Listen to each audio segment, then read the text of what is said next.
ഇപ്പോഴാണ് ഞാൻ അയൽ തുണി വിരിച്ചിട്ടെ, അപ്പോഴേക്കും മഴ പെയ്തു. നമ്മൾ മഴക്കാലമായി കഴിഞ്ഞാൽ നമ്മൾ അഭിമുഖീകരിക്കുന്ന വലിയൊരു പ്രശ്നമാണ് അല്ലേ? അപ്പം അതൊന്നുമല്ല നമ്മുടെ വിഷയം. ഈ അയൽ തുണി വിരിച്ചിടുക, അല്ല മഴയുണ്ട് തുണി എടുക്കൂട്ടോ, പുറത്തുനിന്ന് തുണി എടുത്തു വാന്നൊക്കെ നമ്മൾ പറയാറില്ലേ? അതെങ്ങനെയൊക്കെ പറയാന്നാണ് കേട്ടോ നമ്മൾ നോക്കുന്നേ.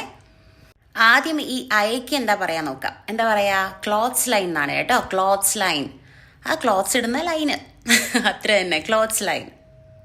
Hang the clothes on the clothes line എന്ന് പറയാം. അതായത് അയൽ കൊണ്ടുപോയിട്ട് ഡ്രസ്സ് ഇട്ടോളൂ കേട്ടോ എന്ന് പറയില്ലേ, അതിനാണ് കേട്ടോ. എന്താ പറയണ്ടേ? ഹാങ് ദ ക്ലോത്ത്സ് എവിടെയാണ്? On the clothes line.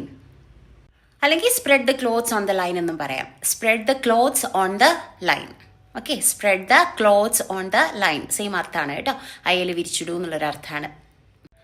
ഇനിയിപ്പോൾ അയലിട്ട തുണിയൊക്കെ ഡ്രൈ ആയിട്ടുണ്ട്, ഉണങ്ങിയിട്ടുണ്ട്. അപ്പോൾ നമ്മൾ ആരോടെയും പറയാണ് അല്ലേ, അതൊന്ന് എടുത്തേക്കണോ കേട്ടോ, ഉണങ്ങിയിട്ടുണ്ട് അതൊന്ന് എടുക്കണേ എന്നെങ്ങനെ പറയാ? The clothes are on the line, the clothes are on the line. Please take them down, please take them down. Okay, clothes are on the line, അതായത് അയൽ എന്തുണ്ട്? ക്ലോത്ത്സ് ഉണ്ട്. Please take them down. ഈ take down എന്ന് വെച്ചാൽ എന്താ? ഉയരത്തിലുള്ളൊരു സാധനം നമ്മൾ താഴെ എടുക്കുക അല്ലേ? അയലിട്ടേക്കുന്ന സാധനം നമ്മൾ താഴോട്ട് എടുക്കുകയാണ് അല്ലേ? അതുകൊണ്ടാണ് നമ്മൾ ടേക്ക് ഡൗൺ എന്ന് പറഞ്ഞേക്കണേ കേട്ടോ. Please take them down.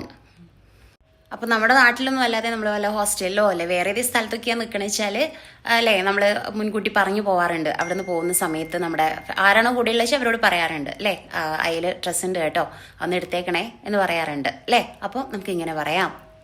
ഇനി അയൽ കിടക്കുന്ന തുണി അകത്തേക്ക് എടുക്കൂന്നാണെങ്കിലോ, അയൽ കിടക്കുന്നുണ്ട് തുണിയുണ്ട്, അത് അകത്തേക്ക് എടുക്കൂ എന്നെങ്ങനെയാ പറയാ?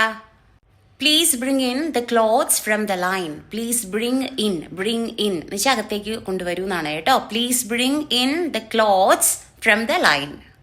ഓക്കെ, ഇനിയിപ്പോൾ മഴ പെയ്തു, പെട്ടെന്ന് മഴ പെയ്തു. അപ്പോൾ നമ്മൾ പറയും ദേ മഴ പെയ്തു കേട്ടോ, വേഗം അകത്തേക്ക് എടുത്തോ എന്നെങ്ങനെ പറയാ? It's starting to rain, quick bring in the clothes എന്ന് പറയാം അല്ലേ. പെട്ടെന്ന് ബ്രിങ് ഇൻ ദ ക്ലോത്ത്സ്, അകത്തേക്ക് ക്ലോത്ത്സ് എടുക്കൂ, ഡ്രസ്സ് എടുക്കൂ. അപ്പോൾ ഇതൊക്കെ പ്രാക്ടീസ് ചെയ്യാൻ പറ്റിയ സമയമാണ്. കാരണം ഇപ്പം നല്ല മഴ പിടിച്ചേക്കുന്ന സമയമാണ് അല്ലേ. അപ്പോൾ ഇതൊക്കെ എന്താ പറയുക, ചുമ്മാ ഒന്ന് പ്രാക്ടീസ് ചെയ്യണം കേട്ടോ. ആരെങ്കിലും ഉണ്ടെന്ന് കരുതിയിട്ട് അങ്ങ് പറഞ്ഞാലും മതി. ഓക്കെ.